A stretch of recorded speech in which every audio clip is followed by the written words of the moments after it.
काय बघायचं आहे तर सेल डिव्हिजन. ठीक आहे, सेल डिव्हिजन मध्ये सिंपली माहिती आहे आपल्याला जे काही काय करणे, सेलचं डिव्हिजन करून जे काही ग्रोथ होते किंवा डेव्हलपमेंट होते त्याला आपण काय म्हणतो सेल डिव्हिजन म्हणतो. स्टेप बाय स्टेप काय आहे सेल डिव्हिजन आपण बघून घेऊ. आता सेल डिव्हिजन बघण्याआधी आपण सिंपली क्रोमोझोम काय आहे किंवा क्रोमॅटिन फायबर काय आहे याविषयी किंवा न्यूक्लियस कुठे राहते याविषयी थोडं जाणून घेऊ. सिंपली न्यूक्लियस कुठे प्रेझेंट राहते, न्यूक्लियस कुठे प्रेझेंट राहते सेलमध्ये. कुठे प्रेझेंट राहते सेलमध्ये. हा सेल आहे, ठीक आहे, हा सेल आहे आणि या सेलमध्ये काय आहे न्यूक्लियस आहे. काय आहे हा न्यूक्लियस आहे. मग क्रोमोझोम कुठे प्रेझेंट राहते सेलमध्ये न्यूक्लियस आणि न्यूक्लियस मध्ये काय राहते क्रोमोझोम. काय राहते क्रोमोझोम. बट याला काय म्हणतो आपण स्टार्टिंग स्टेजला क्रोमॅटिन फायबर. याला काय म्हणतो आपण क्रोमॅटिन फायबर. याला काय म्हणतो आपण क्रोमॅटिन फायबर. सिंपल आपल्याला माहित आहे हा काय आहे सेल आहे.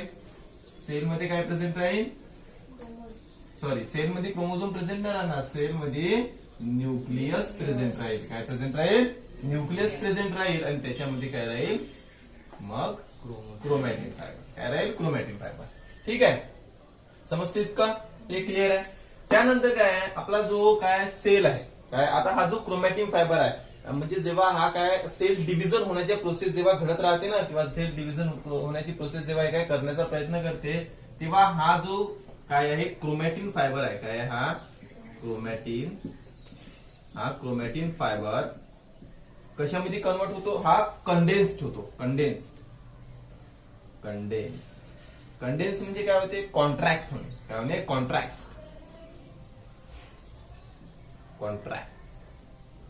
कॉन्ट्रॅक्ट म्हणजे समजते तुम्हाला. कॉन्ट्रॅक्ट म्हणजे जसा एक बलून आहे आणि बलून मध्ये जर आपण पूर्ण एअर किंवा पूर्ण हवा बाहेर काढली तो कसा होईल कॉन्ट्रॅक्ट होईल. समजते कॉन्ट्रॅक्ट होणे म्हणजे. ठीक आहे, आणि नंतर काय फॉर्म होते त्याला म्हणतो आपण क्रोमोझोम्स. आणि आपल्याला माहिती आहे क्रोमोझोमचं स्ट्रक्चर कसं आहे. ठीक आहे, नंतर काय फॉर्म होते तर क्रोमोझोम फॉर्म. आणि आपल्याला माहिती आहे क्रोमोझोम मधून एक काय निघते अशा प्रकारे एक आपण त्याला म्हणतो थ्रेड लाईक स्ट्रक्चर निघते. त्यालाच काय म्हणतो आपण तर डीएनए. यालाच काय म्हणतो आपण डीएनए. हा काय आपला डीएनए. हा काय आहे, हा काय आहे आपला तर क्रोमोझोम. ठीक आहे, लक्ष द्या बघा. सिंपली आपल्याला माहित आहे की जो काही सेल मध्ये न्यूक्लियस हा कुठे प्रेझेंट राहील सेलमध्ये प्रेझेंट राहील. आपली बॉडी काय टिश्यूनी म्हणजे काय सेलनी पूर्ण बनलेली आहे. ठीक आहे, आता त्याच सेलमध्ये न्यूक्लियस प्रेझेंट राहते आणि न्यूक्लियस मध्ये राहतो क्रोमोझोम. काय राहतो क्रोमोझोम म्हणजेच काय तो क्रोमॅटिन फायबर. त्याला काय म्हणतो आपण क्रोमॅटिन फायबर. तो काय कंडेन्स्ड होऊन मग काय बनते त्याचे क्रोमोझोम बनतात. काय बनतात त्याचे नंतर कंडेन्स्ड होऊन क्रोमोझोम बनतात. काय बनतात क्रोमोझोम बनतात. ठीक आहे, म्हणजे काय तर फर्स्ट ऑफ ऑल आपल्यापाशी प्रेझेंट काय आहे क्रोमॅटिन फायबर आहे. ओके, मग काय तो कंडेन्स होईल म्हणजे कॉन्ट्रॅक्ट होईल. ठीक आहे, कॉन्ट्रॅक्ट झाल्यानंतर कशामध्ये फॉर्मेशन होते त्याचं क्रोमोझोम मध्ये. कशामध्ये फॉर्मेशन होते क्रोमोझोम. तर आपल्याला माहिती आहे पी आर्म क्यू आर्म अशा प्रकारे आपण आर्म नाव देतो ना. ठीक आहे, त्याच प्रकारे सेंटरला काय म्हणतो आपण सेंटरला म्हणतो आपण सेंट्रोमर. काय म्हणतो आपण त्याला सेंट्रोमर. सेंटरला काय म्हणतो आपण सेंट्रोमर. हे जे क्रोमोझोमचं एक सेंटर म्हणजे चार काय त्याला हाफ दिले, दोन वरचंही काम आणि खालचंही काम, त्यामधून सेंटरला काय म्हणतो आपण सेंट्रोमर म्हणतो ना. ठीक आहे, आणि जे आर्म्स राहते याला म्हणतो आपण क्रोमॅटाइड. याला काय म्हणतो आपण क्रोमॅटाइड. याला काय म्हणतो आपण क्रोमॅटाइड. आता सिंपली इतकं तर आपल्याला कळत आहे की सेल डिव्हिजन म्हणजे काय तर ह्या क्रोमॅटिन फायबर पासून काय क्रोमोझोम मध्ये काय होणे किंवा या सेलचे डिवाइड होणे. हा एक सेल आहे ना पूर्ण. हा काय आहे पूर्ण, हा पूर्ण आहे आपला सेल आहे. ठीक आहे, आता हा सेलचं डिवाइड होऊन दोन सेल बनेल. एकापासून काय बनेल याच्यापासून दोन सेल बनेल ना. हा एक सेल राहील आणि हा एक सेल राहील. ओके, तर हा एका सेल पासून दोन सेल कसे बनते त्या प्रोसेसला काय म्हणतो आपण सेल डिव्हिजन. त्याला काय म्हणतो आपण सेल डिव्हिजन. ठीक आहे, कळत आहे काय सेल डिव्हिजन म्हणजे. आपल्यापाशी सेल आहे आणि आपल्याला माहिती आहे न्यूक्लियस कुठे प्रेझेंट राहतो तर सेलमध्ये. कुठे प्रेझेंट राहतो सेलमध्ये प्रेझेंट राहतो. आणि त्या न्यूक्लियस मध्ये काय प्रेझेंट राहते तर क्रोमोझोम. पण त्याच्या आधी काय राहते क्रोमॅटिन फायबर. काय राहते क्रोमॅटिन फायबर. काय राहते क्रोमॅटिन फायबर.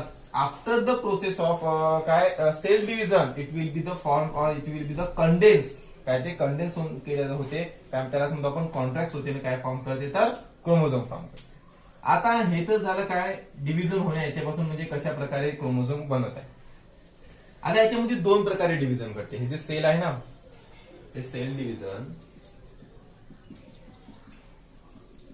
डिव्हिजन दोन प्रकारे घडल्या जाते. किती प्रकारे घडल्या जाते? दोन प्रकारे घडल्या जाते. कोणकोणत्या दोन प्रकारे घडल्या जाते? एक राहते मायटोटिक डिव्हिजन, एक राहते मायटोटिक डिव्हिजन आणि एक राहते मियोटिक डिव्हिजन. Meiotic division. आता सिंपली माहित आहे मायटोटिक डिव्हिजन मध्ये कशा प्रकारचे सेल्स प्रेझेंट राहते? Somatic cell. कशा प्रकारचे प्रेझेंट राहते? Somatic cell. आता सोमॅटिक सेल आपल्या आता मायटोटिक डिव्हिजन मध्ये सोमॅटिक सेल्स राहते. म्हणजे सोमॅटिक सेल आपल्या बॉडीमध्ये प्रेझेंट कुठे राहते? हे जे सोमॅटिक सेल आहे आपल्या बॉडीमध्ये प्रेझेंट कुठे राहते? All over the body. आपल्या संपूर्ण बॉडीमध्ये प्रेझेंट राहते सोमॅटिक सेल. आता हे जे स्किन आहे हे कशापासून बनलेले आहे? सोमॅटिक सेल पासून बनलेले आहे. आपले आईज कशापासून बनलेले आहे? सोमॅटिक सेल पासून बनलेले आहे. ठीक आहे. म्हणजे all over formation of the body म्हणजे जे काही आपली पूर्ण बॉडी फॉर्म होत आहे हे कशापासून बनली आहे? सोमॅटिक सेल्स पासून. कशापासून बनलेली आहे? सोमॅटिक सेल्स पासून. म्हणजे आपली बॉडी सोमॅटिक सेल पासून बनलेली आहे. म्हणजेच काय आपल्या बॉडीची ग्रोथ म्हणा किंवा आपल्या बॉडीची डेव्हलपमेंट घडण्यामध्ये कोण मदत करत आहे? सोमॅटिक सेल करत आहे ना. ठीक आहे ना. आपली बॉडी काय करणे डेव्हलप करण्यासाठी किंवा आपल्या बॉडीची ग्रोथ करण्यासाठी कोण मदत करत आहे किंवा कोण रिस्पॉन्सिबल आहे? Somatic cell. म्हणजे आपण म्हणू शकतो की हा जो सोमॅटिक सेल आहे हा कशासाठी रिस्पॉन्सिबल आहे? Growth and development. Growth and development साठी काय आहे? रिस्पॉन्सिबल आहे. ठीक आहे ना. मायटोटिक डिव्हिजन म्हणजे काय तर सेल डिवाइड होणे इतकं तुम्हाला माहित आहे. ठीक आहे. आता दोन प्रकारे डिव्हिजन घडलं जाते. एक राहते मायटोटिक डिव्हिजन आणि एक राहते मियोटिक डिव्हिजन. आता मायटोटिक डिव्हिजन मध्ये कशा प्रकारचे सेल्स प्रेझेंट राहते? सोमॅटिक सेल्स सारखे सेल्स प्रेझेंट राहते. आता सोमॅटिक सेल्स म्हणजे कसे सेल्स? आता यांचं काम काय आहे बघा. आपल्याला माहित आहे की आपल्या हाताला जर थोडी कट वगैरे लागला, काय आपल्या हाताला कट वगैरे लागला तो काय आपोआप काय होतो? जोडून येतो ना. ठीक आहे. तर हे जोडण्याचं काम किंवा या सेल्स मध्ये काय करणे डिव्हिजन करण्याचं काम कोण करत आहे? तर सोमॅटिक सेल करत आहे. काय करत आहे? सोमॅटिक सेल करत आहे. मग मायटोटिक डिव्हिजन मध्ये कशा प्रकारचे सेल्स राहते? त्याला म्हणतो आपण जर्म सेल. त्याला काय म्हणतो आपण? Germ cell. आता जर्म सेल कसे रिस्पॉन्सिबल आहे किंवा जर्म सेल आपल्याला कुठे पाहायला मिळेल? जर्म सेल आपल्याला कुठे पाहायला मिळेल? रिप्रोडक्टिव्ह ऑर्गॅन मध्ये. कुठे पाहायला मिळेल? Reproductive organ. जसं टेस्टिस आहे किंवा अँड ओव्हरी. कुठे पाहायला मिळेल? टेस्टिस अँड ओव्हरी मध्ये पाहायला मिळेल. हे काय रिप्रोडक्टिव्ह सेल्स आहे. काय रिप्रोडक्टिव्ह सेल्स म्हणजे which are responsible for the reproduction. म्हणजे ऑफस्प्रिंग घडवून आणण्यासाठी किंवा नवीन प्रकारचं रिप्रोडक्शन करण्यासाठी कोण रिस्पॉन्सिबल आहे? तर जर्म सेल. कोण रिस्पॉन्सिबल आहे? Germ cell. आणि आपल्या बॉडीची ग्रोथ घडून आणण्यासाठी किंवा आपण म्हणू शकतो आपल्या बॉडीमध्ये डेव्हलपमेंट घडून आणण्यासाठी कोण रिस्पॉन्सिबल आहे? Somatic cell. आता बघा जर कोणताही नवीन ऑफस्प्रिंग किंवा रिप्रोडक्शनची काय होत असेल प्रक्रिया होत असेल तर तिथे कोणत्या प्रकारचे सेल्स युज केल्या जाते? जर्म सेल युज केल्या जाते. आणि आपल्या बॉडीची डेव्हलपमेंट असा म्हणा किंवा आपल्या बॉडीमध्ये जे काही कोणत्या प्रमाणात ग्रोथ होत असेल तर तिथे कोणत्या प्रकारचे सेल रिस्पॉन्सिबल आहे? तर सोमॅटिक सेल. आता महत्वाची गोष्ट आहे की जे सोमॅटिक सेल आहे किंवा जर मायटोटिक डिव्हिजन होत असेल, काय मायटोटिक डिव्हिजन होत असेल तर chromosome are not change. Chromosome change होत आहे का नाही? आता कसं बघा लक्ष द्या. हा एक सेल आहे. आता याच्यापाशी किती आहे? 46 क्रोमोझोम आहे. किती आहे? ह्युमन एक्झाम्पल घेऊ. ह्युमन मध्ये 46 क्रोमोझोम आहे. ठीक आहे.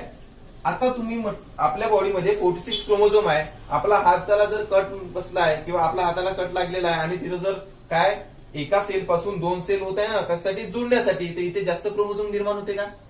क्रोमोझोम निर्माण होते का जास्त? नाही होत. क्रोमोझोम केव्हा निर्माण होते जास्त? किंवा एक क्रोमोझोम डिवाइड केव्हा केल्या जाते? जेव्हा नवीन ऑफस्प्रिंग आपण फॉर्म करतो. नवीन ऑफस्प्रिंग फॉर्म करतो. चला याच्यावरून तुम्हाला क्लिअर होऊन जाईल. इथे काय होत आहे तर क्रोमोझोम आर बिकम हाल्फ. आता बघा आपल्याला माहित आहे रिप्रोडक्शन साठी 2 गमेट्स म्हणू शकतो काय रिस्पॉन्सिबल राहते. एक राहते मेल गमेट आणि एक राहते फिमेल गमेट. मेल गमेट आणि फिमेल गमेट रिस्पॉन्सिबल राहते. इतकं तर माहिती आहे रिप्रोडक्शन साठी. ठीक आहे. आता आपल्याला माहित आहे ह्युमन बॉडीमध्ये किती क्रोमोझोम्स राहते, 46 क्रोमोझोम्स राहते. किती राहते, एकूण 46 क्रोमोझोम राहते. But at the time of reproduction हा एक मेल आहे आणि हे एक फिमेल आहे. तर at the time of reproduction याच्यापाशी किती येते, 23 क्रोमोझोम्स आणि 23 क्रोमोझोम्स. किती येते, 23 क्रोमोझोम्स आणि 23 क्रोमोझोम. आणि आपल्याला माहिती आहे 23 आणि 23 46 क्रोमोझोम्स होईल, 46 क्रोमोझोम. ठीक आहे. आपल्यापाशी आता चला एक ह्युमन आहे, एका ह्युमन पाशी 46 क्रोमोझोम्स आहे, एका ह्युमन पाशी 46 क्रोमोझोम्स राहते. ठीक आहे. आणि एका फिमेल पाशी 46 क्रोमोझोम्स आहे. बट जेव्हा ते रिप्रोडक्शन करतात ना, तर ते काय, जे काही क्रोमोझोम्स आहे हे काय होते, सेपरेट होते. हे काय होते, सेपरेट होते. म्हणजे मेल पाशी 46 क्रोमोझोम्स आहे आणि फिमेल पाशी 46 क्रोमोझोम्स आहे. म्हणजे त्यांचा नवीन जो ऑफस्प्रिंग निर्माण होणार आहे त्याच्यापाशी किती राहील, 46 क्रोमोझोम्स आहे. म्हणजे अजून एक जो नवीन ह्युमन निर्माण झाला त्याच्यापाशी किती क्रोमोझोम्स आहे, 46. म्हणजे कोणत्याही ह्युमन जर निर्माण होईल त्याच्यामध्ये क्रोमोझोमची संख्या कमी जास्त होत आहे का, नाही होत आहे. जर कदाचित क्रोमोझोमची संख्या कमी जास्त झाली तर काय, डाऊन सिंड्रोम सारखे काय जे काही डिसीज आपल्याला काय पाहायला मिळतात. म्हणजे इतकं तर आपल्याला कळत आहे की जे काही जर्म सेल्स मध्ये जर कोणत्या प्रकारे मायटोटिक डिव्हिजन होत असेल, जर्म सेल्स जे प्रेझेंट राहते कसं रिस्पॉन्सिबल आहे, मायटोटिक डिव्हिजनसाठी. जर मायटोटिक डिव्हिजन होत असेल तर काय, जे काही क्रोमोझोम्स आहे बिकम हाफ राहते. आता बघा याच्यापाशी हा मेल आहे 23 क्रोमोझोम्स आहे, हा फिमेल आहे 23 क्रोमोझोम्स आहे. यांच्यापासून जो नवीन ऑफस्प्रिंग निघेल याच्यापाशी मग हा दोघांमधून, कारण या दोघांमधून एक चाइल्ड निर्माण होत आहे ना. ठीक आहे. तर या दोघांचेही क्रोमोझोम त्याच्यामध्ये जाईल, दोघांचेही क्रोमोझोम जाईल म्हणजे 46 क्रोमोझोम बनेल याच्यापाशी. ठीक आहे. 46 क्रोमोझोम बनेल. मग याच्यापासून जर आता हा आणि अजून एक फिमेल काय करत असेल, हा 23 आहे आणि हा 23 आहे, याच्यापासून आपल्याला काय 46 क्रोमोझोम मिळाले. 46 क्रोमोझोम वाला एक मिळाला, ऑफस्प्रिंग मिळाला. मग काय करेल, हा एक मेल, चला हा मेल प्रोड्यूस झाला. हा काय करेल, जेव्हा रिप्रोडक्शन करेल फिमेल, हा एक फिमेल आहे, मग याचे काय होईल, हे जे 46 क्रोमोझोम आहे हे हाफ होईल, काय होईल, बिकम अ हाफ. म्हणजे याचे अर्धे होईल 23 क्रोमोझोम आणि नंतर अजून दुसऱ्या फिमेलचे 23 क्रोमोझोम. नंतर हे अजून काय, तर एक नवीन ऑफस्प्रिंग निर्माण करेल ज्याच्यापाशी किती राहील, 46 क्रोमोझोम्स. म्हणजे यांच्यापाशी आहे तर 46 chromosomes, but at the time of reproduction जेव्हा हे रिप्रोडक्शन करतात ते यांचे क्रोमोझोम्स काय होते, अर्धे म्हणजे हाफ होते. समजलं आता, क्रोमोझोम्स इथे हाफ होते. बट इथे चेंज होत आहे का क्रोमोझोम, इथे क्रोमोझोम चेंज होत नाही आहे. क्रोमोझोम चेंज होत आहे का, इथे नाही आहे. ठीक आहे. त्यालाच म्हणतो आपण काय, मायटोटिक डिव्हिजन. म्हणजे लक्षात ठेवायचं, जर आपल्याला कधी विचारलं cell division, which type of cells are or which type of division are use for the cell division, कोणत्या प्रकारचे, एक राहते मायटोटिक डिव्हिजन आणि एक राहते मेयोटिक डिव्हिजन. मायटोटिक डिव्हिजन म्हणजे आपल्याला माहित आहे काय, सोमॅटिक सेल रिस्पॉन्सिबल राहते आणि मेयोटिक डिव्हिजन मध्ये काय राहते, तर जर्म सेल्स. आता सोमॅटिक सेल्स कुठे प्रेझेंट राहते, ऑल ओव्हर आपल्या बॉडीमध्ये, संपूर्ण आपल्या बॉडीमध्ये.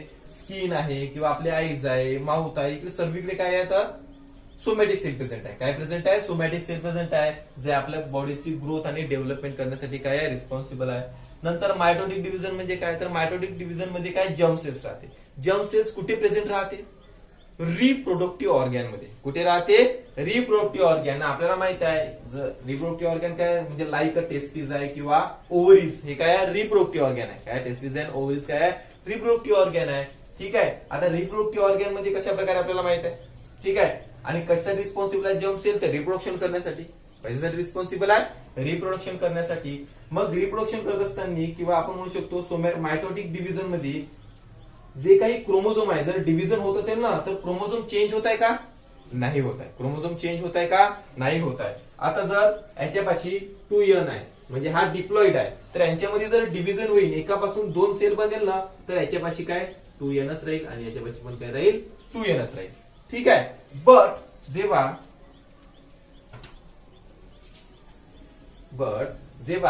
मेयोटिक डिव्हिजन होत आहे, तर हा काय 2n आहे ना, 2n. याला आपण डिप्लॉइड म्हणतो. याला काय म्हणतो आपण, डिप्लॉइड म्हणतो. हे काय आहे, डिप्लॉइड आहे. हा 2n आहे. ओके. याच्यापासून काय होईल, जेव्हा रिप्रोडक्शनचं काय होईल, म्हणजे 2n म्हणजे याच्याशी किती आहे, 46 क्रोमोझोम्स आहे. किती आहे, 46 chromosome. But at the time of reproduction हे तर हाफ होते ना, म्हणजे म्हणजे काय होत आहे, 23 होत आहे आणि 23 होत आहे. म्हणजेच याला काय म्हणतो आपण, हॅप्लॉइड. काय होत आहे, हे हॅप्लॉइड होत आहे. काय होत आहे, हॅप्लॉइड. जर एक n असेल, याला काय म्हणतो आपण, हॅप्लॉइड काय म्हणतो आपण याला, हॅप्लॉइड म्हणतो आपण याला. ठीक आहे, अंडरस्टँड, समजत आहे काय होत आहे. ठीक आहे, सिंपली लक्षात ठेवायचं जे काही सेल आहे, सेल मध्ये आपल्याला माहिती आहे न्यूक्लियस राहते, न्यूक्लियस मध्ये राहते क्रोमॅटिन फायबर. सिंपली आपल्याला हा सेल डिवाइड कसा होतो, हा सेल डिवाइड कसा होतो हे आपल्याला शिकायचं आहे. ठीक आहे, there are the 4 types of process will be happen, prophase, anaphase, metaphase, anaphase, telophase. ठीक आहे, तर हा सेल डिवाइड कसा होतो, तर सेल डिवाइड होत असताना काय किंवा जे काही प्रोसेस घडत राहते त्याच्या आधी हा काय होतो, हा जो क्रोमॅटिन फायबर आहे काय होतो, कंडेन्स्ड होतो आणि काय क्रोमोझोम फॉर्म करतो. ठीक आहे, आपल्याला माहित आहे हा डीएनए आहे, डीएनए मध्ये काय प्रेझेंट राहते तर जीन प्रेझेंट राहते, महत्वाचे. ठीक आहे, काय प्रेझेंट राहते, जीन प्रेझेंट राहते. ठीक आहे, आता सेल डिव्हिजन काय दोन प्रकारे घडले जाते. किती प्रकारे घडल्या जाते, दोन प्रकारे घडल्या जाते. एक राहते मायटोटिक डिव्हिजन आणि एक राहते मियोटिक डिव्हिजन. मायटोटिक डिव्हिजन मध्ये सोमॅटिक सेल प्रेझेंट राहते आणि मियोटिक डिव्हिजन मध्ये जर्म सेल प्रेझेंट राहते. बट हे जे सोमॅटिक सेल प्रेझेंट आहे आपल्या बॉडीमध्ये, तर हे सोमॅटिक सेल कुठे प्रेझेंट राहते, पूर्ण बॉडीमध्ये. कुठे राहते, पूर्ण बॉडीमध्ये. जर्म सेल कुठे प्रेझेंट राहते तर फक्त रिप्रोडक्टिव्ह ऑर्गन मध्ये. आणि रिप्रोडक्टिव्ह ऑर्गन कशा प्रकारचे, टेस्टिस आहे किंवा ओव्हरीज आहे. आणि somatic cell all over body म्हणजे आपली स्किन्स आहे, हे सर्व कशातून बनलेली आहे, सोमॅटिक सेल पासून बनलेली आहे. मग आपली स्किन किंवा आपली जे बॉडी ग्रोथ होत असेल यासाठी रिस्पॉन्सिबल कोण आहे, सोमॅटिक सेल. कोण रिस्पॉन्सिबल आहे, सोमॅटिक सेल. कारण आपल्या बॉडीची ग्रोथ होत आहे ना आणि डेव्हलपमेंट होत आहे, तर कोण रिस्पॉन्सिबल आहे, सोमॅटिक सेल रिस्पॉन्सिबल आहे. बट यांच्यामध्ये डिव्हिजन होत असताना यांचे क्रोमोझोम चेंज होते का, नाही होत. डिव्हिजन होत असताना क्रोमोझोम चेंज होते का, नाही होत. जर्म सेल्स कुठे प्रेझेंट राहते, रिप्रोडक्टिव्ह ऑर्गन मध्ये, जसं टेस्टिस आहे, ओव्हरीज आहे. But at the time of reproduction यांचे काय होते, जे काही क्रोमोझोम्स आहे काय होते, बिकम अ हाफ, म्हणजे अर्धे होते. काय होते, अर्धे होते, हाफ होते. काय होते, हाफ होते. म्हणजे जेव्हा रिप्रोडक्शन होते त्यांचे क्रोमोझोम्स काय 23 आणि 23 केले जाते. ठीक आहे, नेक्स्ट आपण बघून घेऊ काय ते सेल डिव्हिजन, जे प्रोफेज, मेटाफेज, एनाफेज, टेलोफेज कशा प्रकारे होते हे नोट डाऊन करून. आता जे काही सेल डिव्हिजन आहे, काय जे काही सेल डिव्हिजन आहे ते सेल डिव्हिजन 4 प्रोसेस मध्ये घडले जाते. किती प्रोसेस मध्ये घडले जाते, 4 प्रोसेस मध्ये. म्हणजे जे काही स्टेप आहे स्टेप, फर्स्टला म्हणतो आपण प्रोफेज, सेकंड आहे मेटाफेज, थर्ड आहे एनाफेज आणि फोर्थ आहे टेलोफेज. फर्स्ट काय आहे, प्रोफेज, नंतर मेटाफेज, आफ्टर दॅट एनाफेज आणि त्याच्यानंतर टेलोफेज. लक्षात राहील. पुन्हा एकदा सांगा लवकर, कोणकोणत्या प्रकार म्हणजे किती प्रकारचे डिव्हिजन केलं जाते, प्रोफेज, टेलोफेज. ओके, लक्षात द्या. तर फर्स्ट ऑफ ऑल आपण बघून घेऊ काय, प्रोफेज. काय बघून घेऊ, प्रोफेज. आता बघा, आपल्याला माहित आहे न्यूक्लियस मध्ये काय आहे, तर न्यूक्लियर मेम्ब्रेन आहे, त्याला म्हणतो आपण न्यूक्लियर मेम्ब्रेन.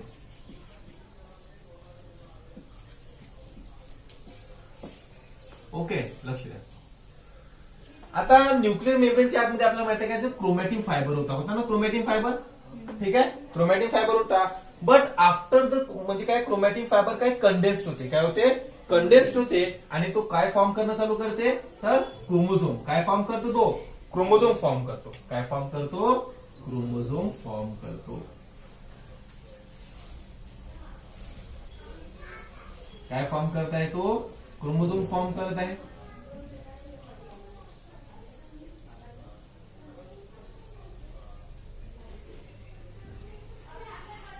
काय फॉर्म करत आहे, क्रोमोझोम फॉर्म करत आहे. ठीक आहे, सिंपल इथपर्यंत चालू होतं. याच्यामध्ये काय राहील, न्यूक्लिओलस पण प्रेझेंट राहील.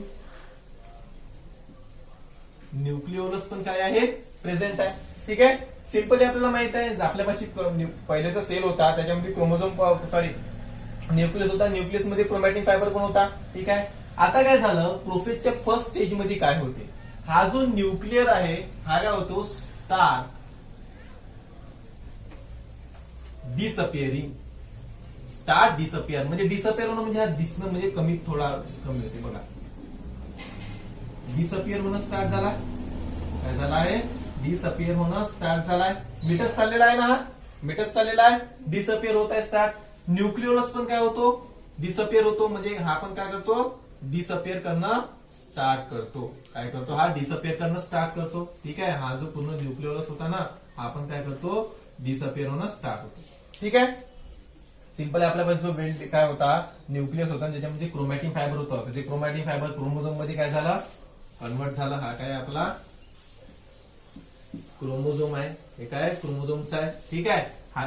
क्रोमॅटिन फायबर क्रोमोझोम्स मध्ये कन्वर्ट झाले. जो काही न्यूक्लियर मेम्ब्रेन आहे हा काय झाला, डिसअपिअर करणं चालू झाला आणि न्यूक्लियस पण काय झाला, डिसअपिअर करणं चालू झाला. आता एक महत्वाची गोष्ट, इन अ प्लांट इथे काय राहते, सेंट्रोइड राहते. काय राहतो, सेंट्रोइड. काय राहतो, सेंट्रोइड. त्याला आपण काय म्हणतो, सेंट्रोइड. हे जे सेंट्रोइड्स राहते ना, हे टुवर्ड्स द ऑपोजिट पोल्स, और आपण म्हणू शकतो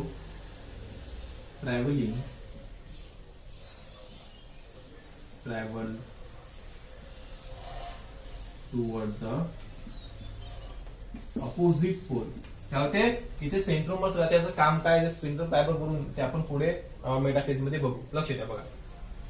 फर्स्ट स्टेज आहे काय आपली सेल डिव्हिजनची प्रोफेज. आता प्रोफेज स्टेज मध्ये काय होत आहे, जो काही क्रोमॅटिन फायबर आहे कशामध्ये, क्रोमोझोम मध्ये काय झाले, कन्वर्ट झाले. ठीक आहे. त्याच्यानंतर जो काही न्यूक्लिअर मेम्ब्रेन आहे, न्यूक्लिअर मेम्ब्रेन काय डिसअपिअर होणं स्टार्ट झाला. म्हणजे दिसत नाही आपल्याला काय, म्हणजे काय तो डिसअपिअर होत आहे डिसअपिअर. जो न्यूक्लियस आपल्याशी प्रेझेंट होता तो पण काय होत आहे, डिसअपिअर होत आहे. काय होत आहे, ते पण काय होत आहे, डिसअपिअर होत आहे.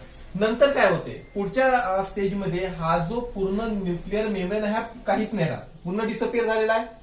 इथं स्टार्ट होत आहे ना डिसअपिअर होणं, इथं पूर्ण डिसअपिअर झाला. म्हणजे इथे राहील का तो अवेलेबल, नाही राहणार. त्याच्यानंतर न्यूक्लिओलस पण राहील का इथे, कारण इथं डिसअपिअर होतं, इथे पण राहणार नाही. मग इथे काय राहिले, तर क्रोमोझोम. आणि हे जे काय आहे सेंट्रोइड्स आहे, हे कुठे गेले, तर अपोजिट पोलला. कुठे गेले, अपोजिट पोलला. लक्ष द्या. हे जे हा जो सेंट्रोइड आहे हा काय गेला, अपोजिट पोलला गेला. अपोजिट पोलला गेला. मग काय करतात इथे, हे स्पिंडल फायबर, याला काय म्हणतो आपण,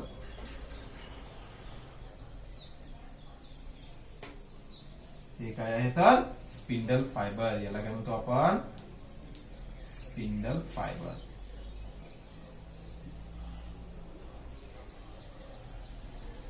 ठीक आहे, स्पिंडल फायबर. आता हे जे याला आपण काय म्हणू, सेंट्रोइड.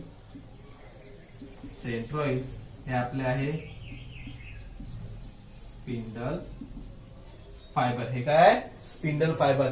तुम्ही बघितलं असेल ना, स्पायडर्स कसा, स्पायडर पाहिजे, स्पायडर कशा प्रकारे जाळं टाकतो ना, जाळं स्वतःकडे कोणत्याही प्रकारची वस्तू खिचण्यासाठी. ठीक आहे ना, त्याच प्रकारे हे काय स्पिंडल फायबर काय करणं, जाळं टाकताना हे काय झाले. आता तुम्हाला माझा एक रेषाखंड राहते ना, रेषाखंड वगैरे समजते ना, तसे हे जे पूर्ण क्रोमोझोम्स आहे ना, हे एका लाईन मध्ये अरेंज होते. कसे होते, एका लाईन मध्ये अरेंज होते. म्हणजे हा जो क्रोमोझोम्स आहे इथे असा अरेंज होईल. ठीक आहे, हा क्रोमोझोम्स काय होईल, इथे असा अरेंज होईल. झालं. ठीक आहे, हे एका लाईन मध्ये अरेंज होईल.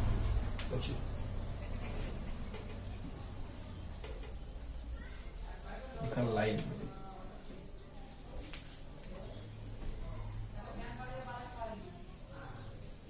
एका लाईन मध्ये अरेंज. बघा,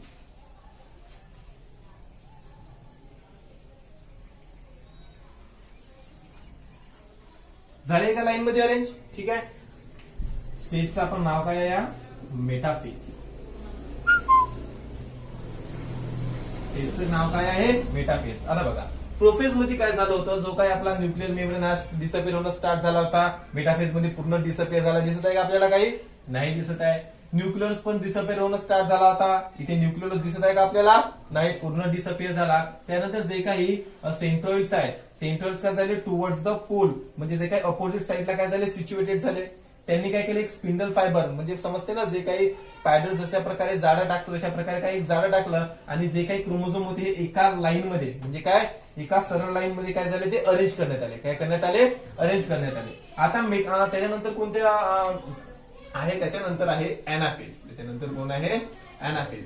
आता एनाफेज मध्ये काय होते, एनाफेज मध्ये काय होत नाही, जे काही हे काय आपल्यापाशी सेंट्रोमर्स आहे यांच्यापासून काय निघलं होतं आपल्याला माहिती आहे. सॉरी, हे काय सेंट्रोल आहे, याच्यापासून आपल्याला माहित आहे जे काही आपला स्पिंडल फायबर आहे, जे काही आपलं स्पिंडल फायबर आहे,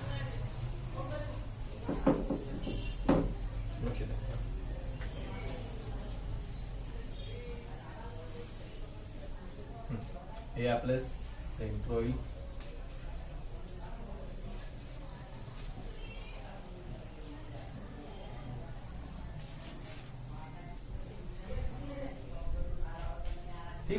सेंट्रॉइड्स आहे, हे काय करते आता पुलिंग टुवर्ड्स द सेंट्रॉइड्स, म्हणजे हे काय करते स्वतःकडे खिचते. आतापर्यंत काय क्रोमोझोम्स अस्तव्यस्त पडले होते, नंतर आफ्टर द मेटाफेज ते काय झाले स्पिंडल फायबरच्या मदतीने एका लाईन मध्ये अरेंज झाले, एका लाईन मध्ये अरेंज झाले. आता काय होत आहे, हे जे स्पिंडल, हे सेंट्रॉइड आणि हे जे स्पिंडल फायबर आहे क्रोमोझोम्सला काय करते स्वतःकडे खिचते, एकमेकांकडे खिचत आहे, स्वतःकडे खिचते. आता बघा काय होते, यांनी हा जर वरती खिचेल आणि हा जर वरती खिचेल तर अर्धा जो क्रोमोझोमचा अर्धा भाग आहे वरती जाईल ना, अर्धा क्रोमोझोमचा भाग काय येईल खाली येईल, म्हणजे एक्झॅक्टली काय होईल बघा. ओके, हा क्रोमोझोमचा अर्धा भाग खाली आला, हा क्रोमोझोमचा अर्धा भाग वरती गेलेला आहे आणि बघा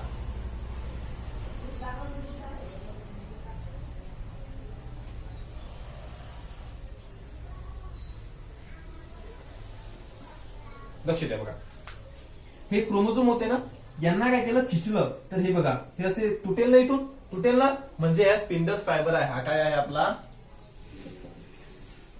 स्पिंडल फायबर. यांनी काय केलं स्वतःकडे खिचलं, काय केलं स्वतःकडे खिचलाय. ठीक आहे, स्वतःकडे खिचत आहे तर जे काही यांच्यामध्ये गॅप म्हणजे हे काय जाईल, हे वरती जाईल, म्हणजे हे जे आपल्याकडे लाईन होती ही काय झाली आपल्याला क्लिअर राहील, काय राहील क्लिअर राहील, म्हणजे अर्धे क्रोमोझोम्स वरती आणि अर्धे क्रोमोझोम्स खाली. हे कोणी केलं तर या स्पिंडल फायबरनी, कोणी केलं स्पिंडल फायबरनी. इथे फक्त त्यांनी काय त्यांना जॉईंट केलं होतं, जे काही सेंट्रॉइड म्हणतो ना आपण त्याला सेंट्रॉइड, याला सेंट्रोमर्स, सेंट्रोमर्सला काय केलं फक्त त्यांनी जॉईंट केलं आणि एका लाईन मध्ये अरेंज केले. एका लाईन मध्ये अरेंज केल्यानंतर नेक्स्ट स्टेप झाली अॅनाफेज. काय आहे अॅनाफेज. अॅनाफेज मध्ये काय झालं तर त्यांनी जे काही क्रोमोझोम्स आहे स्वतःकडे खिचण्याचा प्रयत्न केला आणि काय त्यांना अलग केलं, वेगवेगळे केलं. ठीक आहे ना, वेगवेगळे केलं. नंतर टिलोफेज आहे, नंतर काय आहे टिलोफेज. आता टिलोफेज मध्ये काय होते आपण दोन डायग्रामवर समजून घेऊ. ठीक आहे, टिलोफेज मध्ये काय होतं बघा.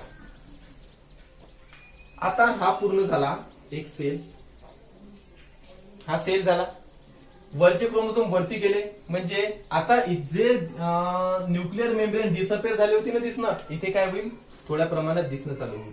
किंवा आपण म्हणू शकतो फर्स्ट ऑफ ऑल हे क्रोमोझोम, इथे आपल्याला असे क्रोमोझोम पाहायला मिळेल बघा. हा क्रोमोझोम मग सरळ होईल ना,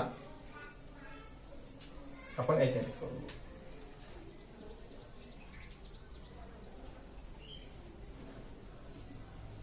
क्रोमोझोम्स. ठीक आहे,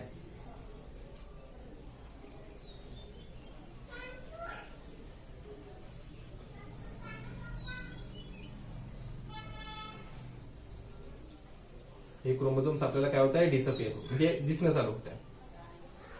याचं काय नंतर हे क्रोमॅटिन फायबर बनेल बघा कसं. ठीक आहे, आता हे अलग झाले ना, हे जे चार होते अर्धा वरता गेला क्रोमोझोम आणि अर्धी खाली आले. ठीक आहे, झाले हे वरती गेले खाली आले. मग काय होत आहे ही जी आपल्याला न्यूक्लिअर मेम्ब्रेन डिसअपिअर झाली होती चालू, हे काय होईल दिसणं चालू होईल, चालू होईल. ठीक आहे, आली आहे, इथे पण येत आहे ना. याच्यामधला न्यूक्लिओलस पण डिसअपिअर होताच, म्हणजे आपल्याला चालू झाला होता डिसअपिअर होणं, हा पण काय होईल दिसणं चालू होईल थोडा. ठीक आहे, आणि हा जो सेल आहे, हा काय होईल थोडा बेंड होणं चालू होईल. ठीक आहे, आफ्टर दॅट अजून बेंड होत जाईल हा. ठीक आहे, आणि आफ्टर सम टाइम आपल्याला काय एक नवीन सेल पाहायला मिळेल असा. हा इथून तुटेल ना, मग हे जे सायटोकायनेसिस म्हणतो आपण त्याला, जो सेल डिव्हिजन जे सेल डिव्हिजन होतं त्याला आपण कॅरिओकायनेसिस म्हणतो, आणि जो सायटोप्लाझम डिव्हिजन होतं त्याला आपण सायटोकायनेसिस म्हणतो. ठीक आहे, पुढे आपण शिकू. बट जो काही हा सेल आहे हा का होईल आता डिवाइड होईल, इथून पूर्ण तुटेल ना.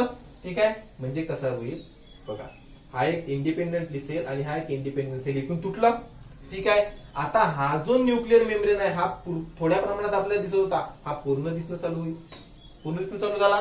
तसाच इथे पण होईल. जे आपल्यापाशी क्रोमोझोम होते हे नंतर अजून कशामध्ये क्रोमॅटिन फायबर मध्ये काय होईल डेव्हलप होईल. क्रोमॅटिन फायबर मध्ये डेव्हलप झाले क्रोमॅटिन फायबर मध्ये डेव्हलप.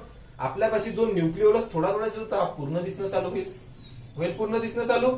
आणि आपल्याला माहित आहे तर आपल्यापाशी काय तर अशाच प्रकारचा एक सेल होता, त्याच्यामध्ये न्यूक्लियस मेम्ब्रेन होती आणि त्याच्यामध्ये काय होतं आपल्यापाशी तर क्रोमॅटिन फायबर होतं. म्हणजे ज्या एका सेल पासून आपण काय केले दोन सेल बनले, एका सेल पासून दोन सेल बनत आहे ना, म्हणजे या एका सेलचं दोन सेल मध्ये काय झालं डिव्हिजन झालं. डिव्हिजन झालं, त्यालाच म्हणतो आपण सेल डिव्हिजन. आणि ते सेल डिव्हिजन किती प्रोसेसमध्ये घडलं जाते?